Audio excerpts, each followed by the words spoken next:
Hello and welcome to Back to the Feature with Evan and Gabby. Double features, double takes.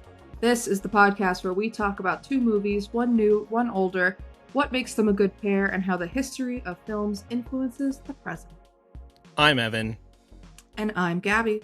And today we're discussing Marty Supreme and The Color of Money. Cha-ching! Two films on an epic scale that depict young men who exceed at niche sports.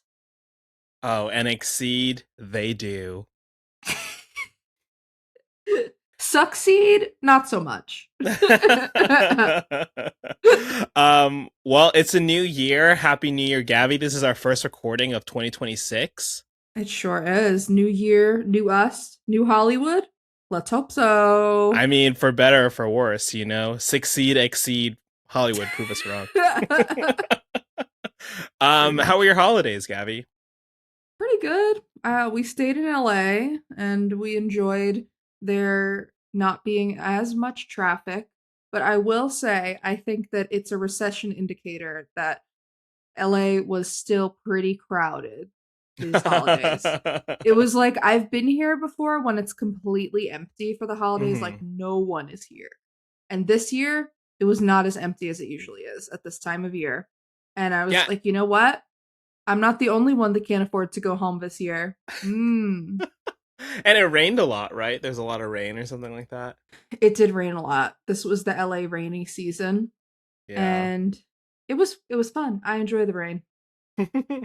Yeah, I often say I miss being cold, I miss seasons and things like that, but I was in New Jersey for the holidays. If you watched our last episode, you could see me in my parents' basement. And it was cold. It was really cold. Yes, you were wearing a Snuggie. That's right. I was blue for the Na'vi. But I just wanted to share that my siblings got me some movie-related gifts. And I wanted to show you them on the podcast because I thought it was fun. My sister went to Taiwan earlier this year, and you know they always get you over there in Asia. They're like, we got these cute Asian things, even though this is a Japanese movie. We have little Totoro with an umbrella. Yeah, and so that was cute. You. Yeah, and so this guy's gonna go on my desk for sure. And my brother, who lives in Brooklyn, found this place called Leroy's Arts and Gifts. They have two locations, Brooklyn and New Orleans, which classic, right? Okay. But they have this really fun print of the Royal Tenenbaums. It's like on a wood block, and so you can see it's still wrapped up right now. I could take it off, but that we covered. Bad. Yeah, so it's relevant. And it looks really good. And he was like, "Oh, I wanted to get the one from Grand Budapest, but it didn't really play as well." So, yeah, I think this is fun. Like these kind of like That's really cool. DVD covers or VHS covers, you know, stuff like that. So excited to hang those up. I love a good VHS. What we don't do covers the way that we used to do VHS covers. We just don't.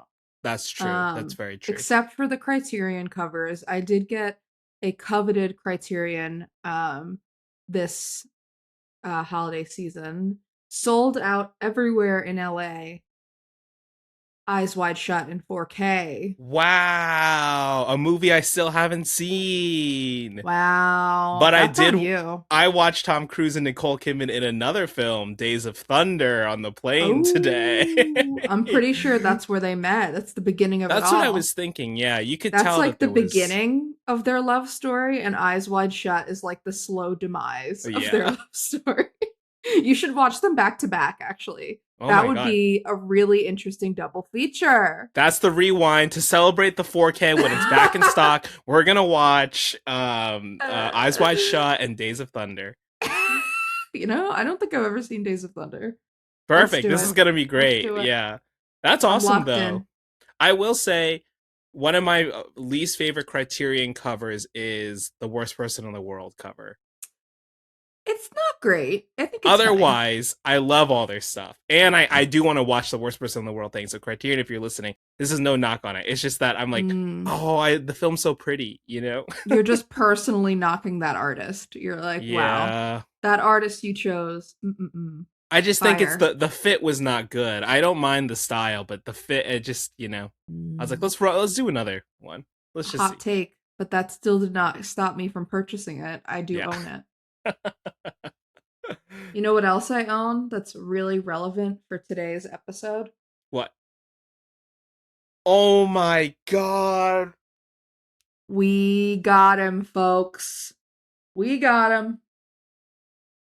The background is like I know cutting the and cutting out. background is But going crazy. for the people who are just listening on audio, Gabby just pulled out the Wheaties Marty Supreme box. Holy moly. Um, That's it. how how, how many grocery stores did you go to find it? Absolutely none. I had to order this from A24 Oh, from that's the right. source. Yeah. This is like a $15 box of Wheaties. And I have not opened it yet, but I am guessing there's Wheaties in here. So I don't know. I mostly bought it for my annual Oscars party to just have out on display, but Oh, yes, that's right. That's fun. worthwhile. What if you open it up, it's just ping pong balls in there? That would be pretty funny. I did get some. I did get some from the screening that we went to. Oh, nice. That's great. I was too nervous to ask for the ping pong ball, which I guess maybe we're getting ahead of Why? ourselves. Because I didn't want to bother the person to get the coin and all this stuff. I don't know. Because I wasn't You there for just Marty ask them, and Supreme. it's like a little coin. It's like a little I coin know. they give you at the AMC. I got so nervous. If it's still up there, I'm gonna get it.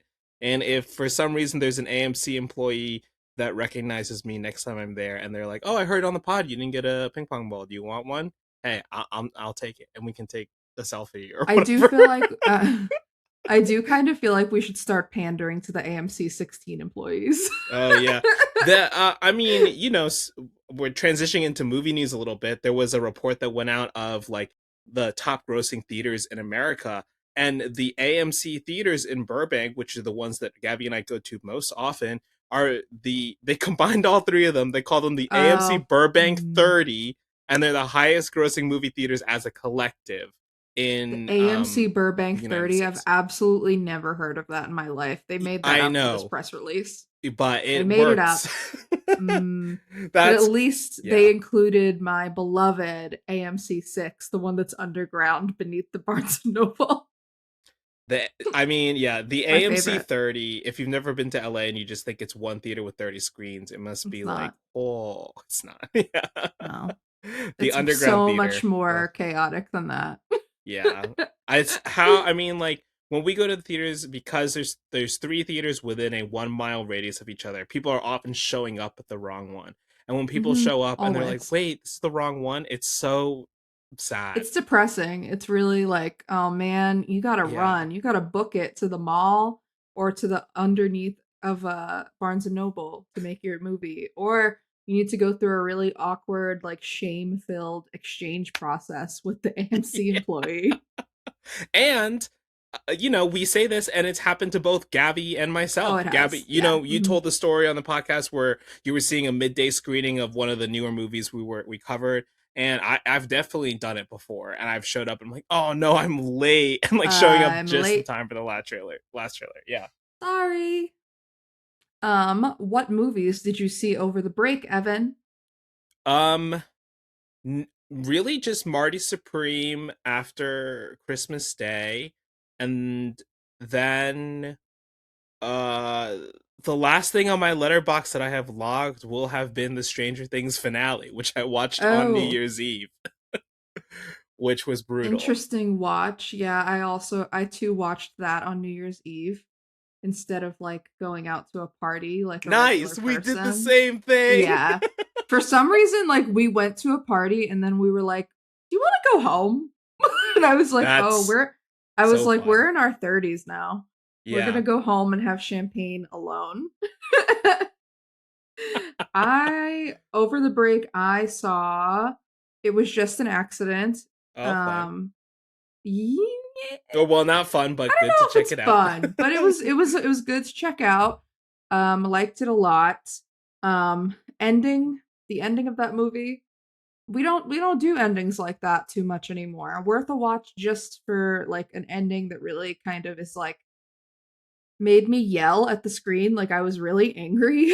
Yeah, And I haven't then I seen it, was but really that's what I've heard. satisfied. Yeah. Dang. Yeah, I was so angry, but also I was like, damn, that's a good ending. We also saw Testament of Anne Lee, Oh, which nice. Yeah. I dubbed the horniest movie ever made about celibacy. That's what that movie is about. It's Amanda Seyfried thinks that she is the female incarnation of Jesus. Okay. Um, and that the way to be closest to God is just to never have sex. And I was like, interesting take. But it was a good movie. I liked it a lot. It's from the creative team behind The Brutalist, a Right. movie I That's right. liked. In a lot of ways it kind of is like female Brutalist. um I saw Hamnet. Hamnet is the Oh, first that's right. movie of Yeah. the new year that I saw. I saw it on New Year's Day, and thanks to the Stranger Things finale, it was absolutely packed at the theater. Like, Oh God. Yeah. so I have not seen a movie theater that crowded since maybe like Endgame came out. Like it Wow. was absolutely packed. People in merch, people like the line for concessions was out the door, and we were just there to see Hamnet. It was the only theater still showing Hamnet. And believe it or not, I think there was some spillover. Like our theater for Hamnet was packed. And I was like, okay, are these people just waiting? Like they're just making a day out of being at the movies? And they were like, Yeah. this one looks okay. We need I mean, a bigger downer than the Stranger Things finale. because even if the Stranger Things finale, like, I don't think is necessarily good, it's still like I watched it as a person who has not seen the last two seasons. I just watched it just to see Uh, it. And I was like, whoa, it still is emotional, you know? Like there are still yeah. emotional beats. And I teared if up when they yeah, showed the little kids when they were really yeah, tiny. And I was like, oh, they were so cute. And somehow they were better actors back then, too. I know. Um, yeah. But whatever. Good for Winona Ryder. She's free. She's She is free. free now. And She had she's so maybe what, rich 25 lines in that in finale. the whole season. In the entire fifth season, I think she had maybe 30 lines. Yeah. There's some Um, wild stuff. but you know what? She's really rich now, like much richer than she was before. And she's free. She can do what she wants. She can be in the ASAP Rocky music video. No one cares. No one cares but me. Oh God. All right. Well, in other news, it is award season now in Hollywood. By the time this podcast has come out, the Golden Globes winners will have been announced. Lots of awards will be given out from various societies and groups over the next couple weeks. Obviously, the big one for films, the Oscars, the Academy Awards, March 15th. The nominations are being announced. I believe it is the 21st, 20, yeah. 21st 21st or or 22nd. 22nd. Yeah, Something like that. In the a couple morning. weeks from now. So, we are kind of like talking about doing some stuff for it. So keep your eyes out on YouTube and the audio feed. We might Keep have those some. ears open, eyes peeled for our Oscar nomination special. Don't keep your eyes wide shut. Really bad. I gotta go. Evan. I gotta go. Evan, there's no use in us doing Golden Globe predictions really because this will be out after the Golden Globes. Hmm. But who's winning? Timmy or Leo? Oh, I kind of feel like that's the closest race. I think, I think Timmy, I think Timothy Chalamet is gonna win because he's doing Mm. more like publicity for it. Hey, Leonardo DiCaprio is stuck on a yacht in St. Bart's. He can't be here. He's stuck. He's stuck on Oh, a yacht with a bunch of models. Oh, the humanity. yeah. Um, Wow. Pour one out. Pour one out. I'm sure Yeah. he has already, but He's facing one battle after another just to get to LA for the ceremony. I think he should be back by then, but Yeah. I don't know. I kind of I feel like we're in the midst of like one battle after another really really picking up steam Yeah. though and just becoming an award season steamroll. So I wouldn't be shocked if Leo wins, but I'm gonna say it's Timmy's. Because also feel like the award ceremonies of like from last year that didn't give him the award for the Bob Dylan movie, they're having like buyer's remorse from giving it to Adrian Brody because he's so cringe and he gave the worst speeches I've ever heard, maybe ever on an award show. And I watch a lot of award shows, a lot of speeches, but that was so horrific. It brought my whole party last year to a standstill for like 8 minutes. And I think that could be part of why Timmy goes all the way this year, is because they're like, damn, we should have given it to him last year. Here you go, buddy. Oh. Well, I mean, we can talk about his performance in this movie and how it stacks up maybe to some previous ones that he has been nominated for as well. As we kind of like segue into talking about Marty Supreme. Gabby, how did you see Marty Supreme? I saw Marty Supreme at a special 70 millimeter engagement early screening at the AMC 16. Where else? Uh, and they gave us some swag. They gave us posters. They gave us orange ping pong balls, of course. They did not give me the Wheaties. I paid full price for those, and I would like that on record. But um, it was pretty full. It was a really excited crowd. It was maybe the week before Christmas, so the week before it went wide. Mm-hmm. Um, very heavy on the men. A lot of men at the screening. Not surprising. A lot of girlfriends at the screening. And I feel like I really was in my film boy element. Like I just blended right in with my A24 sweatshirt and my reluctant fiance that was like, "Oh, he's Jewish in this, right? That's cool." Oh god. How did you see it, Evan? Because last time we talked, you still didn't have tickets. That's right. I saw it as I mentioned earlier the day after Christmas in New Jersey.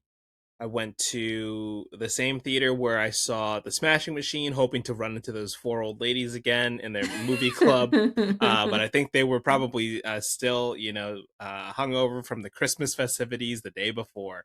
But it was a pretty packed crowd for Marty Supreme.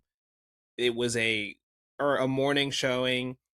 I will say, in a classic like bad movie theater behavior interaction segment that we have on this podcast, this guy came, the seat next to me was empty, and then this guy came in maybe like 3 minutes after the movie had started, so he didn't miss too much, right?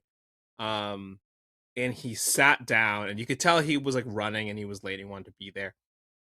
And as he's sitting, he takes his phone and he puts it in the cup holder next to him, and the phone light is Mm, on, and you're like, oh, okay, so the light is on, like the screen is on, it's gonna go rookie down at some point. mistake. The screen was on the whole time, and I was confounded by that because I was like, I can tell he has an Apple Watch too. And the only thing on his screen is the time.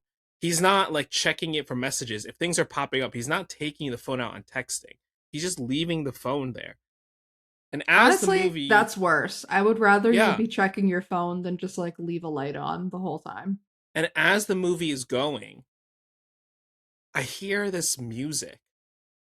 And I'm like, what is this No. like EDM music that's going on right now? It's like, this is not another movie. This, like, I can hear very clearly. I was like, is it my phone? Did I leave Spotify on? And then I realized it's the guy sitting next to me. He has the music on his phone and it's playing. And as I've said on this podcast, you never know who you're going to bump into in a movie theater. I've had trouble, speaking to people, and I've been really reluctant to confront people in theaters since then.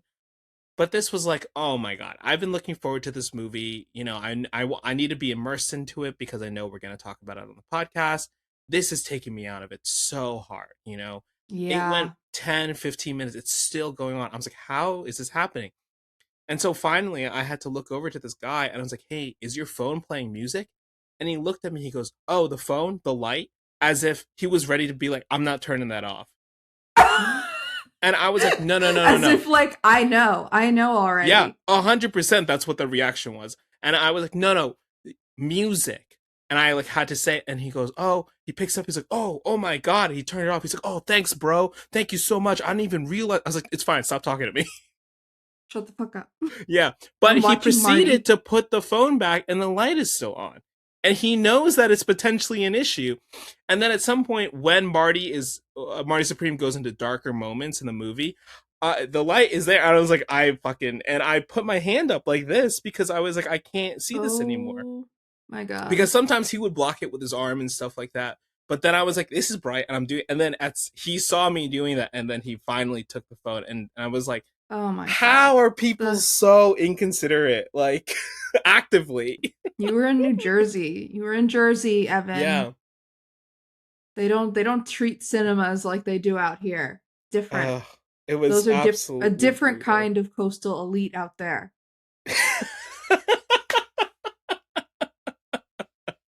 Clip Well, it, I hope Gabby. Clip the story in that. That's the clip. I sincerely hope that he enjoyed the movie. Clearly he's used to his screens, and I hope he hears this and never brings a screen to a film again. Me too. If you go to that AMC in New Jersey, the Back to the Future sticker with QR code is still there. I won't tell you where it is. You'll have to seek it out. There's still one in the AMC 16 too that people have sent me pictures of, and it's not even one that I put up. It's one that Ariel put up. The one that I Let's put up is go. definitely not there anymore. Oh my God. They were on to us, but I don't know where the stickers that you gave me are. I have to find them because I want to get back into getting the stickers out there. damn it, Evan. I mean, no, we are not putting the stickers up. Some We of our didn't fans are do doing it. that.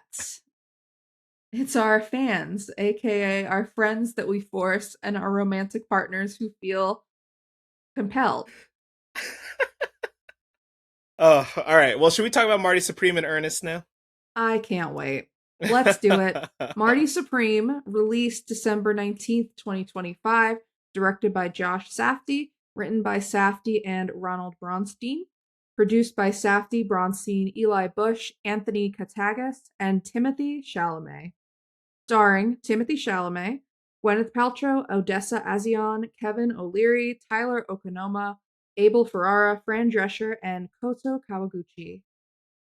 This movie follows a man named Marty Mauser in 1950s New York City who aspires to be the greatest table tennis player in the world, and the very interesting events that happen in his extremely chaotic pursuit.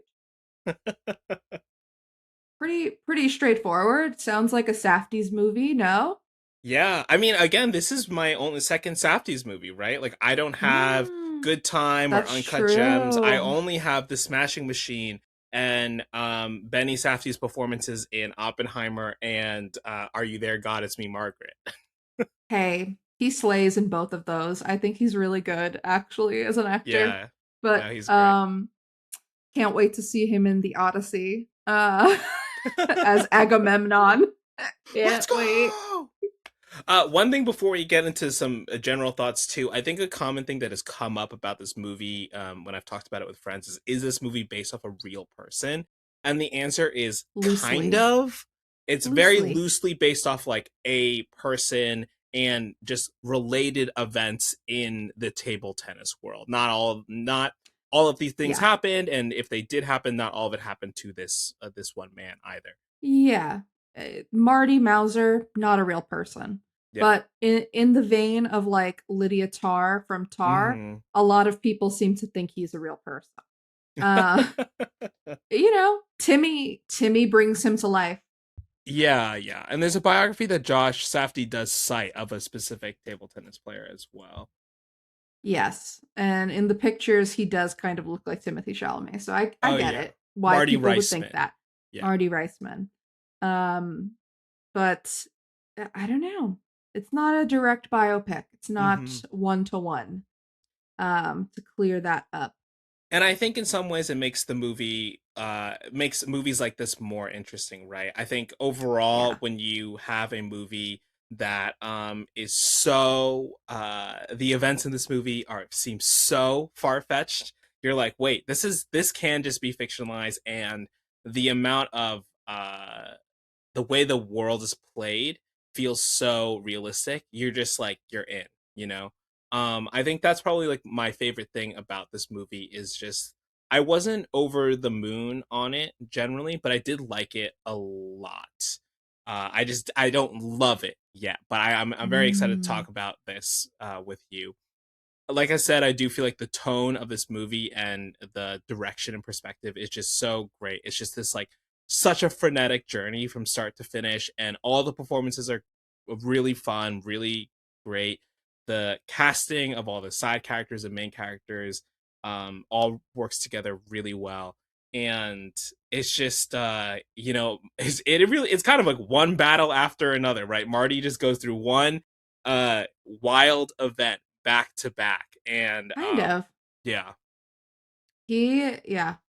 I can't, yeah, even like put it into like a better, like that's the simplest way to put it. It's Right, just yeah, like yeah, things happen to this man that I can't explain. Um, yeah. but I did really like it. I'm ready to say I was pretty ready to say that I loved it after I watched it the first time.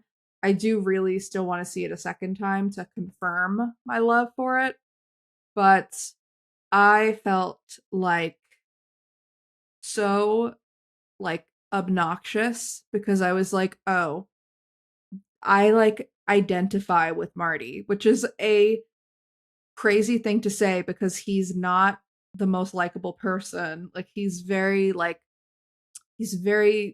focused, you know, he's very driven and that's not necessarily a bad thing, but it kind of clouds his judgment. It kind of Mhm. makes him a bad employee, a bad son, a bad kind of boyfriend, I don't know, secret lover. And you know, it just affects every other part of his life, but he's so fixated on becoming world's greatest table tennis player and he's so certain that he has the talent to do this and that he is the only person who can do this. And it's like it's arrogant, it's cocky, and like I've heard a lot of people say that they don't like it and they just don't like the character. And I get it. I don't think he's supposed to be likable. Yeah. But I was like simultaneously comforted and horrified by how much I was like identified with him when he is sitting in the bed with Gwyneth Paltrow and she's like, "What are you going to do if this doesn't work out?" And he says, "That thought has never entered my consciousness." And I was like, "Oh my God, I've literally said that to my fiance when she's like, "What are you going to do if you can't write TV?" And I'm like, okay, so I get it. I'm Marty and I'm a little bit insufferable. Uh, and that's okay. It's charming. Some people find it charming. Odessa Azion finds it charming that Marty is like a self-absorbed schmuck. Yeah, I mean let's focus on that, right? Like I think that has been such a big conversation point around this movie is like how this movie depicts the pursuit of greatness, right? And the way that Josh and Timothée Chalamet have described Marty's pursuit of being the supreme version of himself.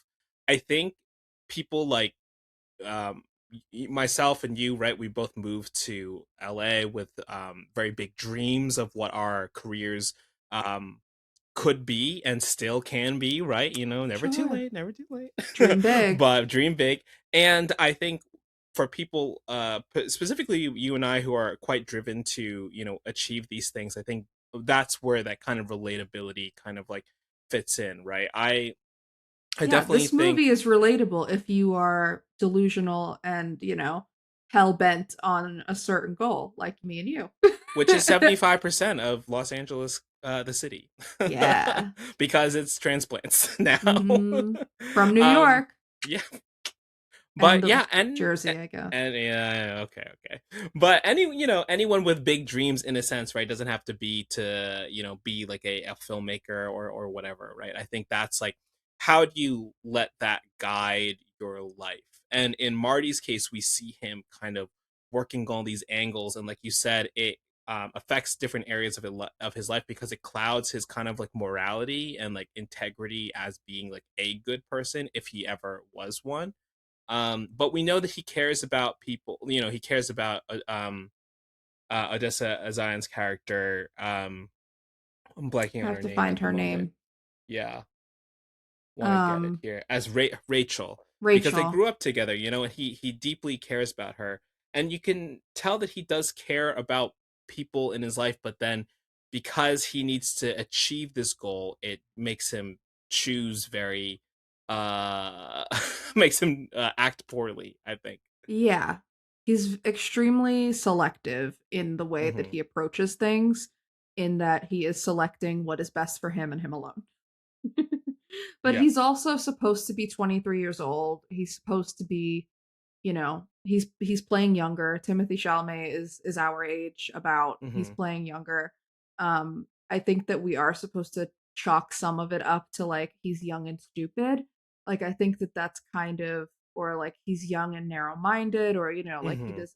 I think that that's, I've heard some people kind of justify it in that way, because he does, have some growth over the course of the film, even if it is a little bit forced Hmm. by a specific event. But um, yeah, I really overall liked the movie a lot. I liked the energy of the movie. I liked Marty's energy. This is a pretty long movie. It's Yeah. about 2.5 hours, but I really, for the most part, I didn't feel it. I was like, okay, we're just in on Marty's adventure right now, and I'm here with him, and it doesn't matter if he's trying to hustle some people at a bowling alley, or you know return a gangster's dog. I'm here. I'm on the ride. But I think that frenetic energy is now something that I'm ready to attribute to Josh Safdie and not Hmm. the Safdies after watching this movie. Um 2025, may she rest in peace, will always will always be the year that forced us to realize which Safdie has the juice. and, and I don't know. We did an episode on the Smashing Machine. We didn't really like it, either of us. Hmm. Um, I think this movie does a lot of what I think the Smashing Machine wants to do, exceedingly better. you know? Um, Yeah. but I think that, following a man in the pursuit of greatness in like a niche sports setting, they're Yeah. they're more similar than you think. And it definitely seems like a bit of a competition, I'm sure, but there is still some heat between those brothers about it. But especially with how Marty has been received versus how the Smashing Machine was received, that's got to sting. But Yeah. Benny has the Odyssey, so he'll be okay. I Um, think that's a good point about. I hadn't really thought about it in that sense too. That like the connective tissue between the two films there. I wonder, do you think that some of it comes down to some of the like visual texture of the film and the settings? I think like specifically putting it in like 50s, like post World War II New York, I think is a really really interesting setting for Marty Supreme to take place in, as just like and how they can make New York look, but also with like just the attitude. I think Marty has a lot of off-color jokes and things yeah. like that. There's also a really, I found a quite moving scene of a table tennis player who was formerly an Auschwitz Hmm. prisoner.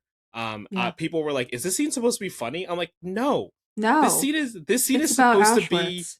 this, and it's also about like uh, this is like that is a man who has achieved greatness.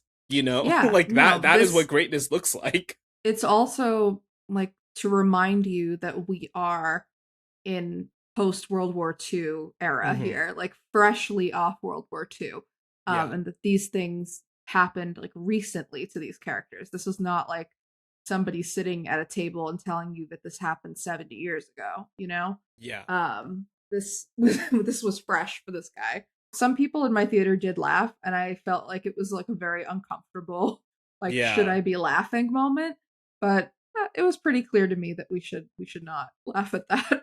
I mean, um, yeah, we just to put a button on the smashing machine thing before maybe talking about that a little bit, is the smashing machine takes place in like the 2000 like 90s 2000s, right? And like there's like a yeah, digital texture to it, the way it's filmed, the way the cinematography is.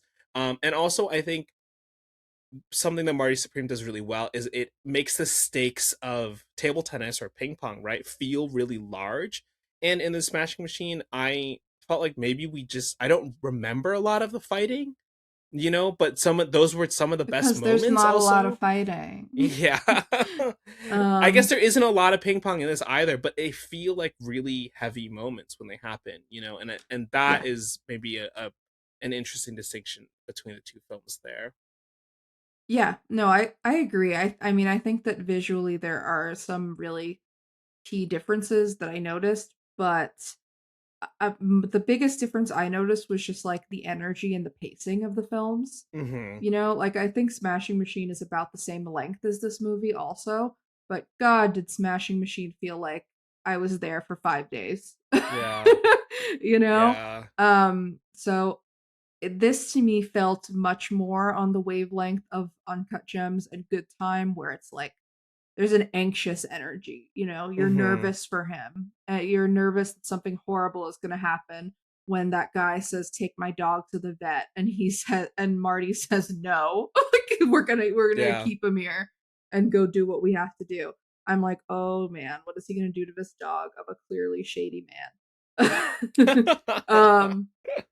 Yeah. If Abel Ferrara asked me to take his dog to the vet, I'm taking that dog to the Taking vet. it, I'm taking that yeah. dog to the vet.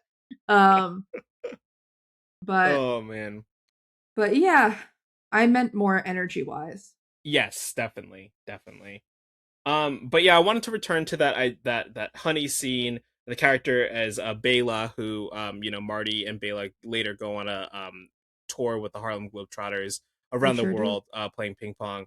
But something that I felt is interesting in this movie that I don't know if you felt this way as well when it comes to like greatness, right? Like I think the character of Bela, also the character that Koto Kawaguchi plays, Koto Endo, the Japanese Mhm. table tennis player, which I guess if we want to hop into Spoilerville right now, the Spoilerville. bathtub falling into the floor of Spoilerville. Amazing. But Koto, beats Marty. It's like that kind of like the act one break, right? Where the hero has to learn the Yeah, he lesson. loses. Yeah. But that we find out that the character of Koto is a very humble and noble character, right? He's someone who lost his hearing in the war and now is playing table tennis just as like a thing, and he doesn't view it as like the pursuit of greatness, right?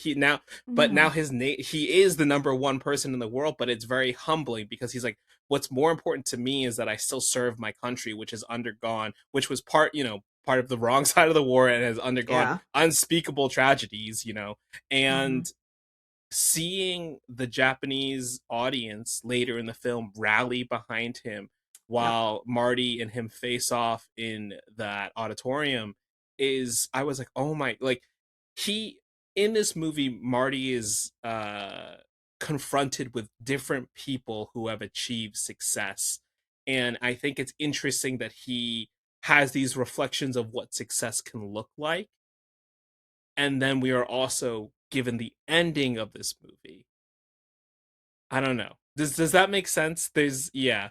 I find it really interesting that the movie presents these versions of success and greatness, whereas Marty is fighting, fighting, fighting, fighting, but he's never quite truly there.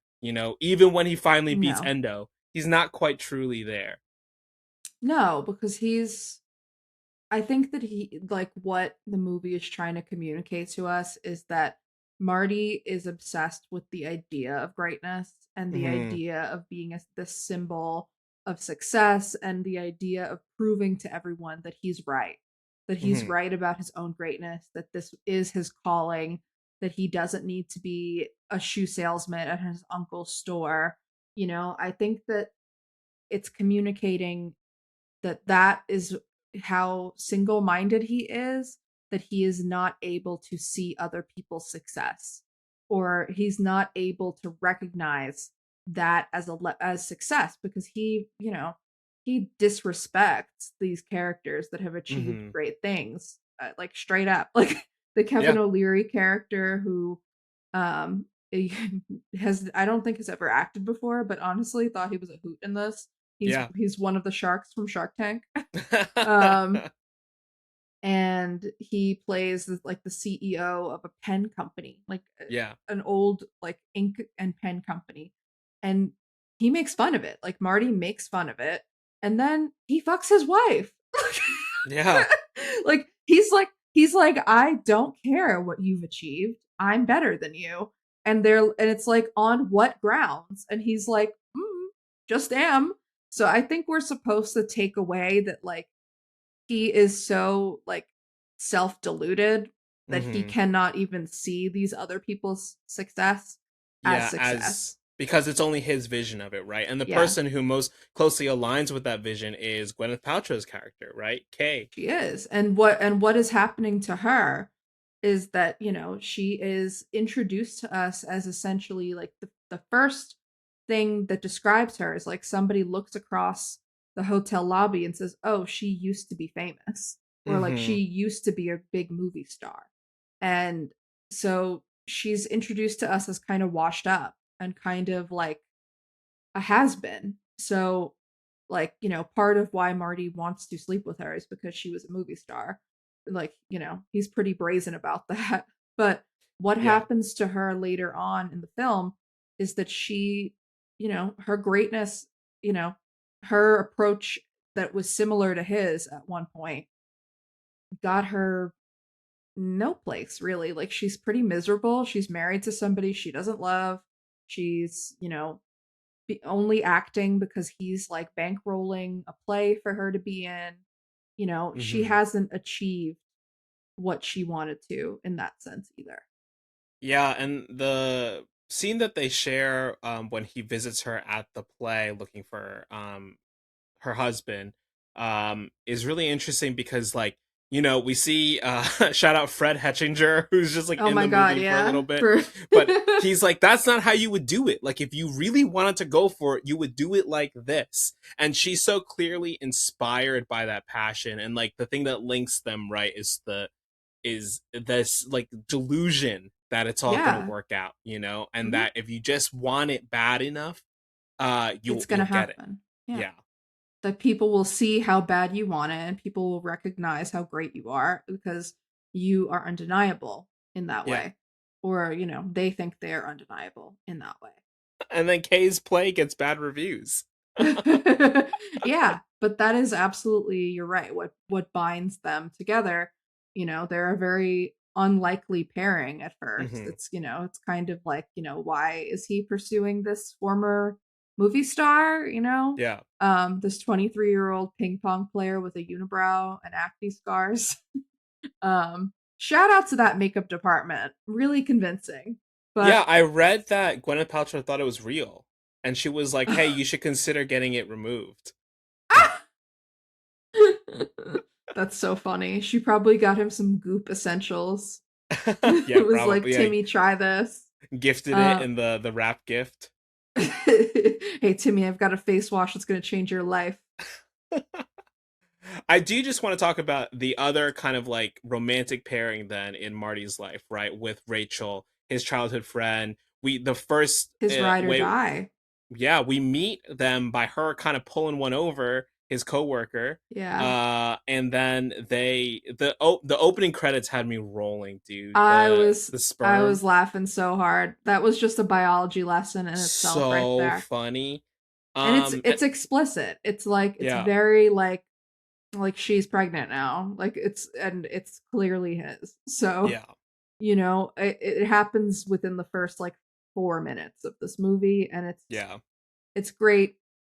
It's great narrative storytelling, I think, visual Yeah. storytelling. Because I almost forgot about it too until she shows up. I'm like, oh yeah, they showed Yeah. us that. That's And right. she's literally like 9 months pregnant. And he's Yeah. like, oh. But, that's another thing about him is that he clearly really cares about Rachel and Mm-hmm. clearly loves her on a certain level, but he won't be with her, and she is married to somebody else.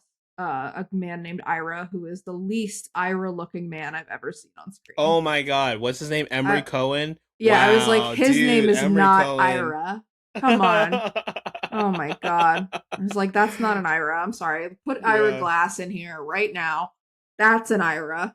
But But I honestly wanted a little bit more from her character, especially because I had heard so many compliments about her performance leading up to me seeing the film. And I also agree, I think she's really good. I just would have liked a little bit more, but I also kind of want to hear your take about like why do you think that she's so drawn to him throughout this film and knows even though she knows she can't like be with him in a certain sense. I mean, I don't think they tell us enough about her to have a perfect answer. Mm-hmm. Um, but I mean, I agree with you. I think that she is great in the movie. I think I really like her performance. I think she does an amazing job with what she is given. Mm-hmm. I wish that we got a little bit more of them, especially considering how the movie ends.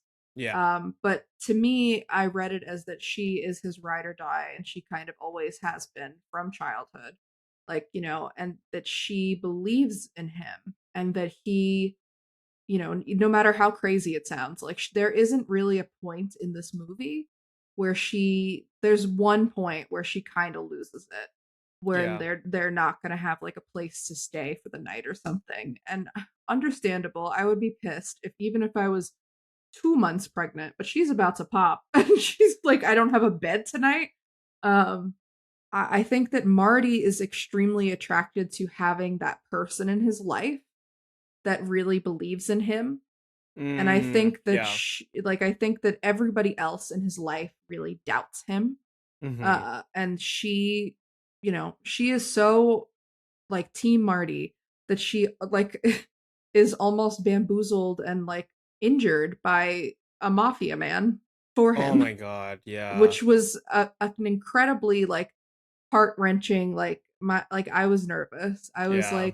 I was like, if something happens to her, like this is, and like he's responsible even indirectly, that's going to be tough for me to swallow. But Yeah. I think for her, I think that she likes that he aspires to bigger things. Like I think that it's kind of shown that she is very like part of how they grew up. Like they all live in this same building for Mm-hmm. many years. She's married to somebody from this community. And I think it's kind of implied that she married him to make Marty jealous a little bit, or, Mm. something like that, like along those lines of like she knew Marty was not going to marry her. Um, but, Yeah. I think that she admires something about him, and I think that there's like almost a begrudging respect for him, like unapologetically pursuing something really really big and different. But Yeah. I completely understand when she, starts freaking out, and when she demands that he acknowledge that this is his baby, Yeah. and that this is like his responsibility essentially. And he doesn't really until it's too late. Like he does, and we can talk about the ending, but Yeah. um yeah, in my opinion, I that's how I read it, but I don't think that the movie gives us enough of her character to really come to a solid conclusion on what her motivations are with him. Yeah, I 100% agree with everything you said. I think it's just the that kind of kindred spirit nature, the way that we can see that their personalities are kind of aligned. But I think sometimes I was like a little bit like she's so into Marty and that like he can do no wrong, up until like he refuses to acknowledge that. I was like, I don't. I mean, But I it was kind of think fun, you she know. has to be that way in order for him to value her. I mean, Sure, yeah, just yeah, in terms of the script, not in yeah. terms of like character wise, but Hmm. in terms of making their narrative work, I don't think Marty would be interested in a woman that didn't take him seriously. Yeah, So I think yeah, she kind of makes has sense. to be that way by default. But yeah, I really like her performance and I really want to see what she does next. Um, I think I she's love great. LA, right? Haven't seen it. Yeah, Not me gonna. neither. Well, let's talk about the ending. You mentioned it. This has been pretty divisive with people, I believe. So to flash forward, right? Marty needs to, throughout the course of the movie, Marty's raising money to get to Japan. Finally gets there by getting spanked by Kevin O'Leary's character. An Um, excellent scene. yeah, that he did Did you himself. He see? was like, "I need Yes, to did get you see spanked." that article that he was like, I don't want somebody else's ass to be famous for that scene? Yeah. And maybe he should have because that is a flat ass. That is the most pancake flat ass I've ever seen. Tasty. If I were Timmy, I would not want people to know that was my ass. Hey, he's proud of it. Yeah, all right. He's scrawny. He gets to Japan. He finally, after doing a staged match against Kodo, he's able to. He kind of decides like enough's enough. The charade's up. I'm going to play him for real.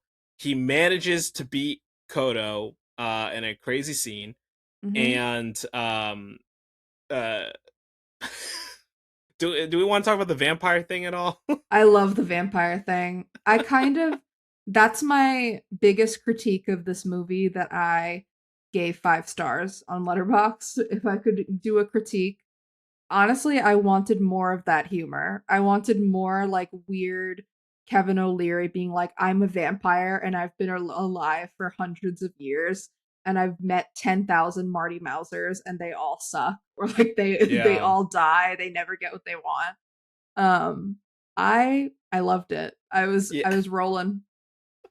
It was so random because then I really was fixated. I was like, could he actually? Are He they could. positing that That's he? the thing. I'm No, like, he's out in the he day. could. He's in the Okay. daytime. He can't be a There are vampire. day walkers, Evan. But he does introduce the an idea for this late part of the movie.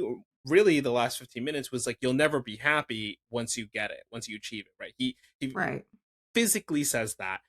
Marty wins. The American troops love that he wins. They fly him back to New York. He Yeah. races to the hospital. His whole family's there. Rachel's there, and then he goes to see the baby. And in this room where all these babies are crying as loud as possible, he Very sees loud. his son, and it cuts to him, pushes in on his face, and he starts to cry as He's everybody wants to sobbing. He is rule like the world plays. sobbing. And I thought that this was very moving.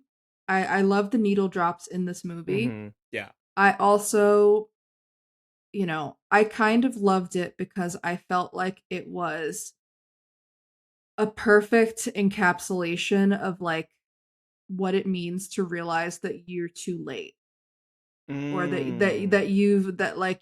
that I read that scene as like he knows a little bit now, like this is the first time that he is willing to admit that this should have been his focus or that like, that this is what should matter to him, but like he got his win. So could he have come to that conclusion before he beat Kodo? I don't think so.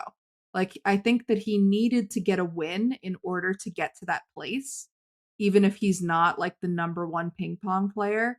But I read it as like I don't think he's going to give up necessarily, but it was just like a little bit of opening a door of like, okay, maybe I should have been there a little more, or maybe I Mm. should have acknowledged this. And, maybe he feels a certain way, but he didn't do that.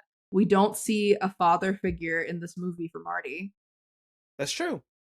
His uncle ish, you know? His uncle that has a cop come and fake arrest him at his house. Yeah, okay. I like that reading a lot. I personally don't know if the movie has given, or that I pulled away from the movie like enough to see that. Because for me, I think maybe I this is might be the, being too generous, but and this might be my cynicism, or maybe even narcissism coming into play. But when I Mhm. saw him crying, I was like, oh, he's like, it's over. I can't do this. It's all done. This kid has ended all my dreams. Oh my god, I did not take it that way, but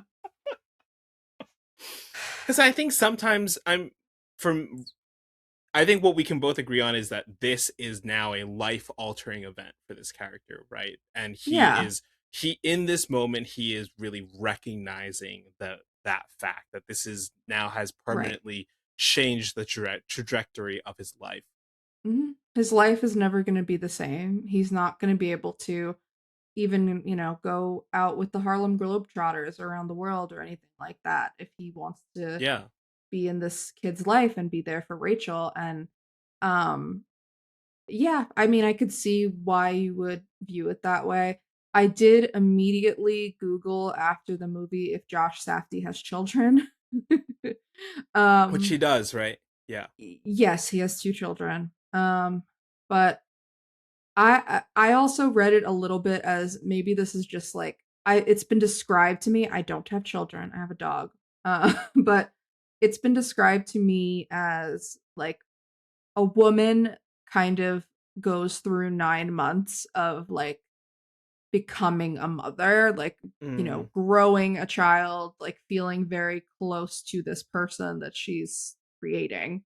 And the father does not really become a father until the baby's born, like until you see the Mm. baby and realize, yeah, that your whole life is different and you are responsible for this person who is half of you. So Yeah. I think it could just be that moment. Like I've heard a lot of men describe that moment of like, you know, they just couldn't feel that for 9 months before, and Marty clearly he doesn't find out until like the ninth month, but I think it's pretty safe to say he would have ignored it. So he ignores it at Yeah. first. He's like, "That's not mine." He's like, "That's your husband's." Yeah. That I love that scene where he's like, "I pull out. Do I not pull out?" I forgot about that. Oh my gosh. I was like, "Clearly you didn't that time, Marty. Jeez." Yeah. Oh boy. But yeah, I think it is this moment where he is forced to realize he has to grow up, right? And what that looks like for this character, we going forward, we don't Whew. know. I don't know. I think this child is gonna just have a narcissist for a father, and that's okay. Yeah, or Plenty of people have that, and they're fine. They had just a lot of therapy later, and they're fine. he's gonna bring him to the public ping pong tables in the park and just practice and make him a young ping pong star. He's gonna be like, "You suck. Yeah. Do it better. I knew you were Ira's. You suck at this." Does that baby not like look like Ira though? Like they bring out that Definitely a baby little bit, and yeah. the baby has like red hair, like reddish blonde hair, like the husband. And I was like, oh man, is the kicker of this movie going to be that it's not his baby? That's really funny. That's a fun little theory, right? That she was pulling I another thought one that on him. I Yeah. thought that would be funny. I don't think that's the intention of the movie, but it Yeah. would be funny. Well, any other final thoughts on Marty Supreme, Gabby? It was supreme. I enjoyed it very much. I want to see it again, and I think that it is Timmy's best performance. Yeah. I'm sold on Timmy, fully sold. I've been very skeptical of him because I think that Hollywood has really propped him up as like the final frontier of movie stars, where it's like all of young Hollywood's hopes are pinned on Timothée Chalamet. Yeah. And Yeah. I've been like, that's a lot. And I like, he's not a traditional kind of movie star. Hmm. I do think he's very versatile, I liked him. I mean, the first time I saw him was Call Me by Your Name. Um, and I thought he was really great in that. I think he's been great in the Greta Gerwig movies. He's extremely versatile, and in Dune, like I think that I've really like he's grown in my estimation. Mm-hmm. Starting, I'm gonna say, starting with Little Women, he gained some respect. I was like, okay, Lori, and then with you can make fun of me for this, but I have my reasons. Wonka, he pulled off Wonka. Like he pulled it off. Like it was not a flaming failure. It's getting a sequel. It made a lot of money. It's like kicking off a franchise, and he didn't embarrass himself in it. And I was like, okay, I see the range. And Yeah. then he did Dune, movies that I wasn't sure I was gonna like, but the first one I was like mixed on. Dune 2, Supremacy, love Dune 2. Um, and I think that between Dune 2 and this movie, I'm like he's a leading man now. That's him. Um, Yeah. and just how he's been marketing this movie like crazy. Like he's on like a generational marketing campaign and award sweep incoming for this movie. And I think it's deserved. I think he's great. Yeah, who else puts a blimp out for a movie that they are acting and producing? Like that's Yeah. wild. Who climbs the sphere? And Oh, uh that's right. He was on top I'm of the sure that it spear. was just like a helicopter dropped him off and picked him up. But still, Yeah. um I think, yeah, I think that this solidified that we should all be buying Timothée Chalamet stock while we can. Oh, 100%. For me, I would say for this movie, shout out Tyler Coma, aka Tyler the Creator. Yeah. Really fun scenes, really fun dynamics between the two of them. Everything, the bathtub stuff, oh god, that was so wild. And then When my Marty's like, I'll favorite, buy you a new cab, he's like, yeah, shut the fuck up. fuck up, yeah. One of my favorite cameos in this movie was also Penn Jillette from Penn and Teller being the farmer that shoots Oh, them, you're right. Yeah. because it took me a while. It's like, why does that voice sound familiar? Why does that guy look familiar? And I was like, oh, it's Ben from Ben and Teller. This is so random and also very funny. Yeah. I did not even realize that until I heard it on a podcast. And now I hear it from you, and it's reoccurred to me. But I didn't even clock it in the movie. Sorry, Yeah. Pen. Well, we're both definitely excited to watch this movie again. I'm sure it's going to get a renewed theater push closer to the Oscars. So if you haven't seen Marty Supreme, definitely go check it out because I think it's a super fun watch. But speaking of shooting your shot in greatness, let's talk about The Color of Money. We'll be right back. We are so back, and we are discussing The Color of Money from Martin Scorsese. Is this the first Scorsese film on the pod? It is actually That's because pretty wild. we almost did Raging Bull for Oh, yeah, Smashing Machine. that's right. So Josh Safdie also gets the Marty movie, the Marty Scorsese movie. Oh my god. Yeah, wow, that's a fun Wow. link. Hey, put it in. Well, The Color Money was released October 17th, 1986. Like we said, directed by Martin Scorsese, written by Richard Price, produced by Irving Axelrad and Barbara DeFina, adapted from the Walter Tevis novel of the same name. But from what I understand, it's mostly in title alone. But what a title it is, right? The Color of Money? That's a Great great title. freaking title. Killer Uh, title. this is, of course, a sequel to the film The Hustler, starring Paul Newman. Paul Newman returns for this film. This Color of Money also stars Tom Cruise, Mary Elizabeth Mastrantonio, and Helen Shaver.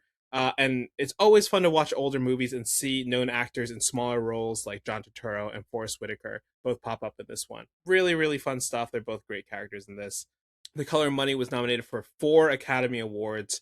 Mary Mastrantonio was nominated for Best Supporting Actress. The movie was nominated for Best Adapted Screenplay, Best Art Direction, and of course, Best Actor, which Paul Newman won. I believe he also famously was not in attendance for this Oscars, even though he He had been did nominated not. multiple times. He did not. Well, looking at the box office too, The Color of Money grossed $52.2 million in its box office run. While Marty Supreme at time of recording has recorded 71.4 million. So, if we adjust for inflation, I'm sure Color Money is beating it, but Marty Supreme almost, It's doing pretty good. It's doing yeah. numbers. Mind you, it also cost a lot of money. It's a very Mm-hmm. expensive movie, so it may just break even. But I have hope that Marty will have some legs Yeah. and keep playing through award season. The Color of Money, as you said, is a sequel to the 1961 film The Hustler.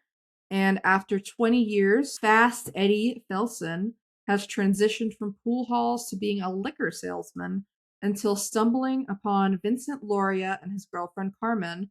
Vincent's incredible aptitude of the game with Carmen's general joie de vivre. Eddie sees them as the perfect hustlers. The trio enter a partnership and journey to a 9-ball pool tournament in Atlantic City. Evan, what did you think of this movie? I had not seen The Hustler or The Color Money before recording this. We were talking Mm. about which movie to pair it with, and we decided The Color of Money. But, I was in New Jersey. I had some extra time. I said, I'll watch The Hustler as well. And watching The Hustler and then going straight into The Color of Money and seeing Paul Newman age, I was like, whoa, this is like time travel. And I also like I said, I watched Days of Thunder. So I'm also seeing young Tom Cruise too. And I'm like, this is wild. I'll get into some of my thoughts on The Hustler later, which I did enjoy more than Color of Money. But I Mm. really thought The Color of Money was interesting. I was not expecting this kind of like mentor mentee relationship the way it plays out. Didn't realize how big of a role Carmen would play in the movie and how the relationship would between the three of them eventually deteriorate. I thought it Mm-hmm. was really, really interesting, especially when it comes to the pursuit of greatness and also how that's intertwined with the spirit of the game, which is something we can talk about more and how that links to Marty Supreme. But Gabby, what do you think? I I liked it okay. I will say I have not seen The Hustler. Some rookie mistake. Should have watched it. Didn't have as much time. Wasn't in New Jersey. Didn't Yeah, feel right. So I still have not seen The Hustler, but it was on the table as something we were considering, and we decided to go with Color of Money. Mostly, honestly, I like thought that the Tom Cruise character was going to be more Marty esque, but watching the yeah, movie, same. I felt like Eddie was more Marty esque, so maybe the Hustler was the move. But close enough. Um, I did like it. I didn't love it. Like there were, but I thought it was incredibly well directed. Yeah. I loved like watching it. Even when I was a little bit like, okay, this is dragging a little bit. I was still like Mm-hmm. really into Paul Newman's performance, especially, and just like even just the shot behind you is crazy. Like the way Yeah. that he shoots these pool halls and these scenes is like riveting. I've never been so riveted by billiards. Yeah. um, Cinematographer Michael Bauhaus. the goat, Um, yeah. but um, yeah, I was interested to see a young Tom Cruise performance. I've seen some. I've seen Risky Business and Mm-hmm. Top Gun, the original, and this one for some reason, like I felt like this was very juvenile for him, and I had Yeah. to look up like if this came. I think this did come before a lot of his like breakouts, but ooh, it's a little bit tough for Tom Cruise. It's a tough movie for Tom Cruise. Yeah, he's doing a lot more than he's normally doing. Yeah. And And he has Beavis and Butthead hair. yeah, the hair. You The texted me. You're hair like, is we really need to bad. talk about his hair. I couldn't stop staring at his hair for the entire movie. I was like, this is really distracting, honestly. Yeah, and also because I think in the first scene his hair is a little bit different when we first meet him, and then suddenly it's like it's It's yeah, it's all poofed puffier. up. It's Yeah, puffed yeah. up. Like him, he's very macho. He's puffed up. Yeah. Like we said, this came out in 1986, and this came out the same year as Top Gun, which is Oh. interesting. So 86 is basically Cruise's breakout year. Okay. Yeah. Um Interesting. and yeah, Risky Business 83. So, okay, got it. But yeah, he's it was very funny. The character of Vincent Loria is really funny He's funny, because yeah. I don't think he means to be funny, but he's funny. yeah, but he's also like this guy who when we meet him, all he cares about is playing video games, winning, and his girlfriend. Hmm. And the movie transforms him into a pool hustler, Yeah. as if pool hustling is the ultimate aspiration, which Well, but it is like, is for Eddie. it is, in a sense.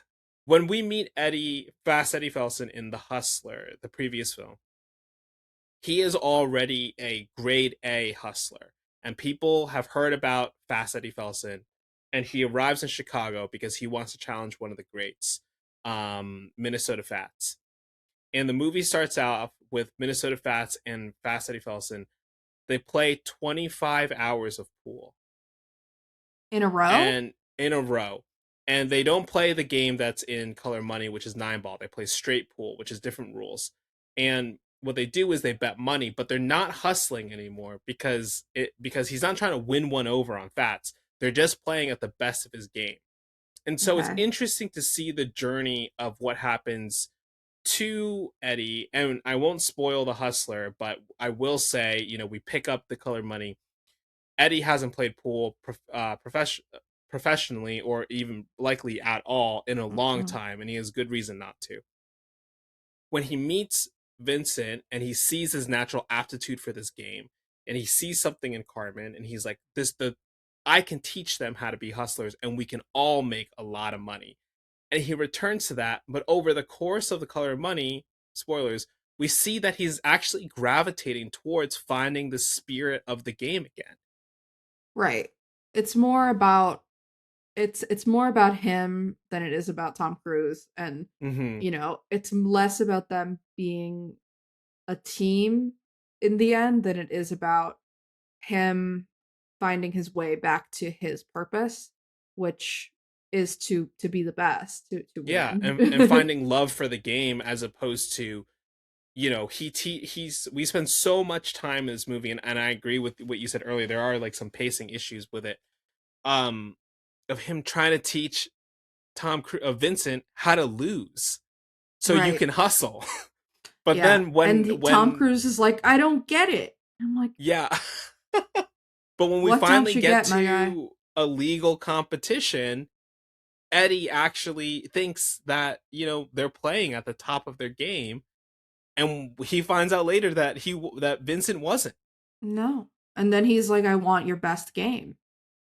and we don't see it. And we don't see it. We don't see it, Evan. That drove me crazy. I That, know.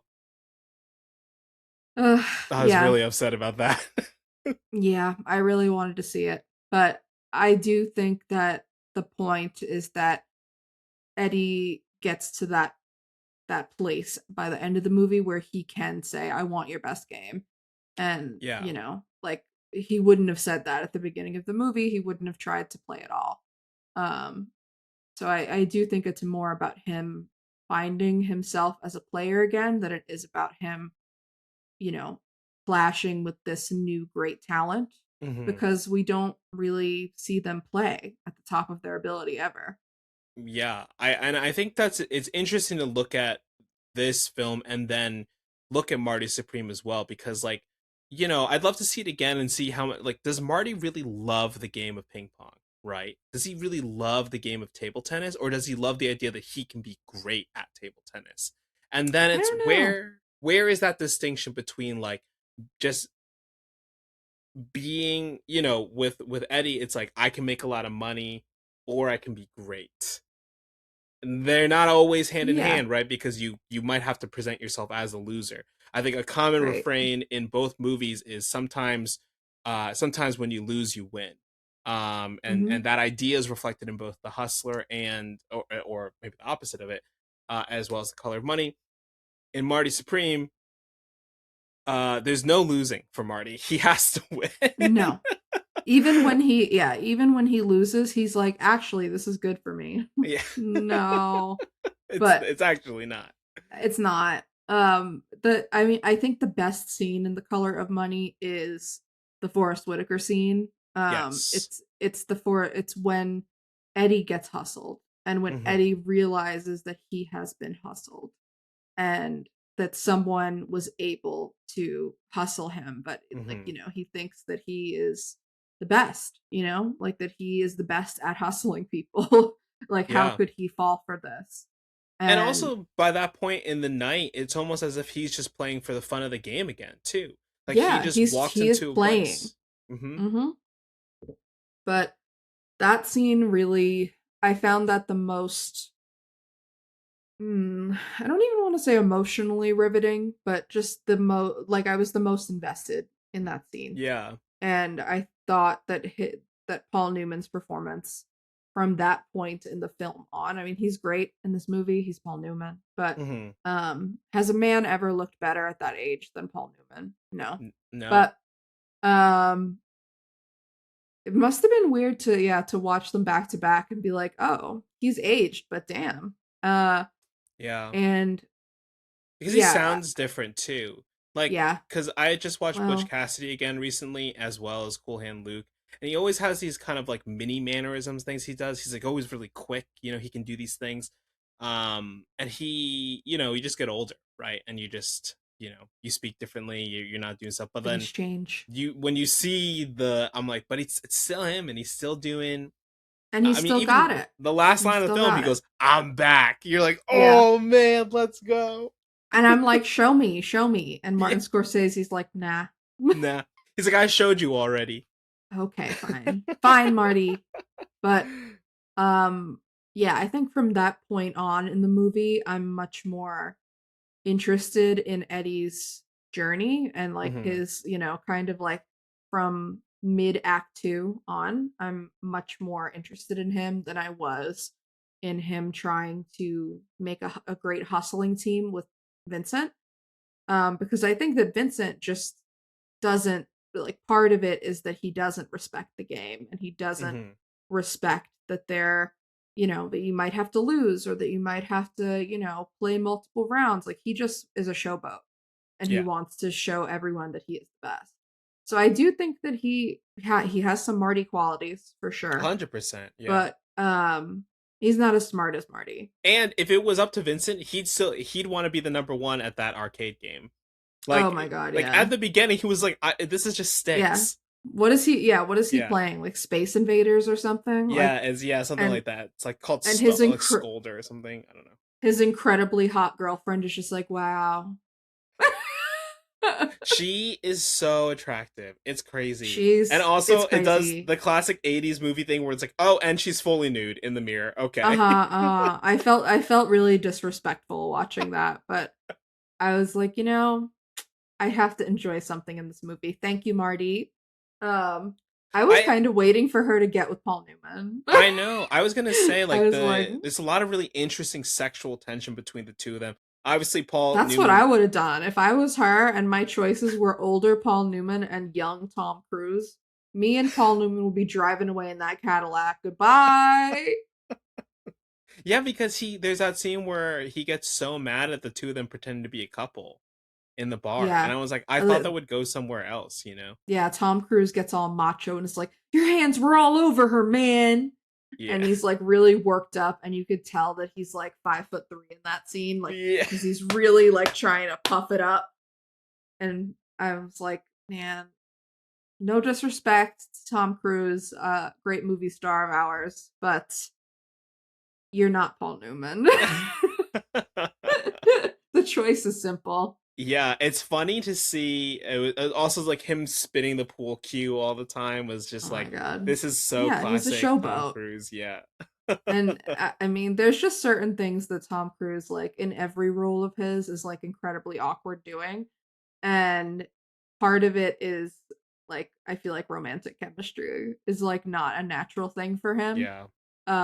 So I do think that the odds were a little bit stacked against him when you have Paul Newman, who's just like raw sexual magnetism from the 60s. Oh yeah, 100%. I'm glad I saw it though. This was like a Scorsese blind spot for me. It's an interesting stop in Scorsese's filmography as well, because this was kind of just a paycheck movie for him. Like he took this to get back in the swing of things after he'd had some flops. He had Mm-hmm. a kind of a difficult 80s. And I think that this comes before. I'm gonna look it up. I was gonna say the Passion of the Christ, the Last Temptation of Christ, Mm. which was his really big like. Oh no, Last Temptation is after this. Damn, maybe this is what led him to make it. But before that, he had made After Hours and another movie that I did think of later as a possible Mm. pairing from Marty Supreme, King of Comedy, um, which I felt like was the equivalent of like a delusional person trying to be a comedian instead of trying to be a ping pong player. Yeah, Um, yeah.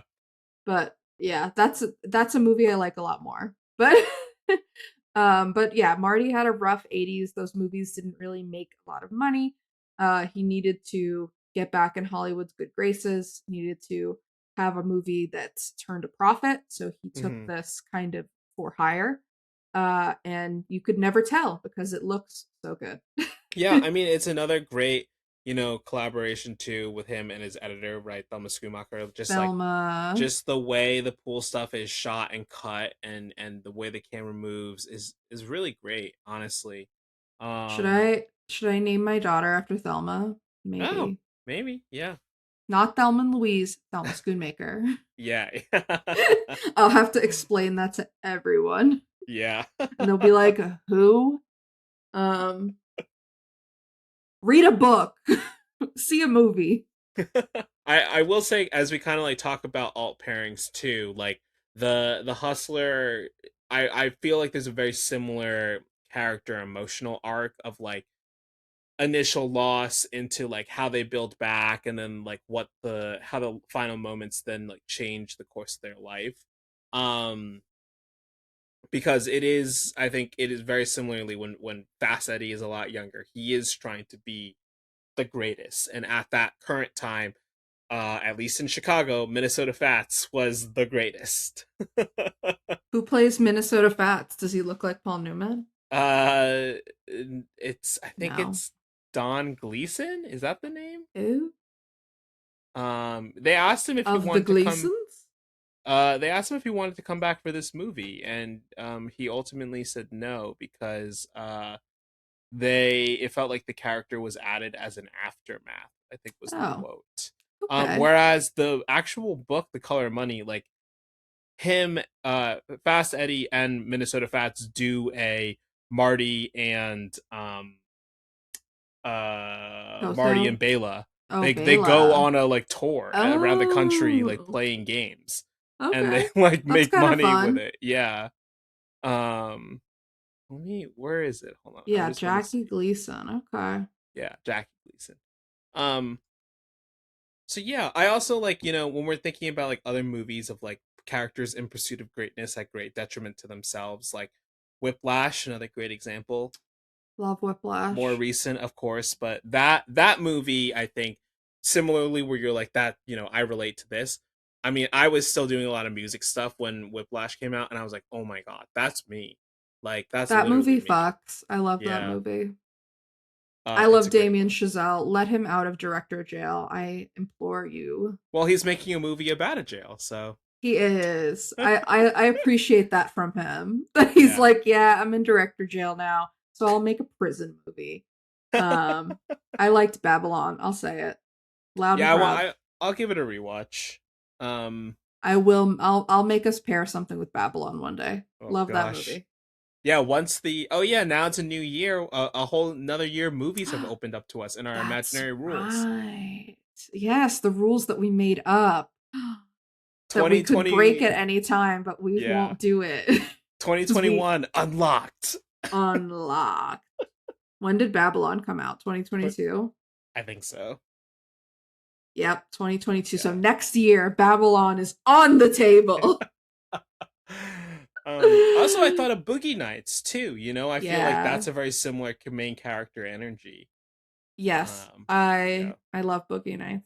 I watched it for the first time last year. Ooh, what did you think? I liked it a lot. I was like, PTA literally just always hits. You He's know? never. I don't think he's ever made a bad movie. The only Yeah. movie of his that I don't like is Inherent Vice. I don't like that movie. But that's just like personal taste. It's not a bad Right. movie. Right. Like, I respect it, PTA, but I don't like it. My hottest take about Boogie Nights is that Mark Wahlberg's penis should have been bigger. Yeah, once the reveal happens. I mean, it's still a very impressive, but it's very long. It's not very like wide, you know? I feel like it should have been both. Why choose? Like, we're building this thing up for 3 hours, like it's the shark from Jaws. Yeah. And then he takes it out, and I'm like, okay. It's like a really, like, it's like a foot-long hot dog. Like, it's not, I don't know. We'll see. Maybe they'll re-edit it someday for a new release. Yeah, it's like George Lucas going in and tweaking the Star Wars version. PTA, that's the first thing he's gonna do. The first thing he does after he wins like 4 Oscars for one battle is going back to tweak Mark Wahlberg's penis prosthetic. Technology now. Yeah, it's gotten really good. Don't tell George Lucas. Yeah. Well, that's it for us today. If you're listening to us on audio, please leave a review or comment. Don't forget to check out the video versions of these on YouTube at Back to the Feature Pod. You can follow the podcast on Letterboxd at Back to the Pod and on Instagram at Back to the Feature Pod. Thank you for listening, and we'll catch you next time. We're back. We're back. Pool cue. Chalk.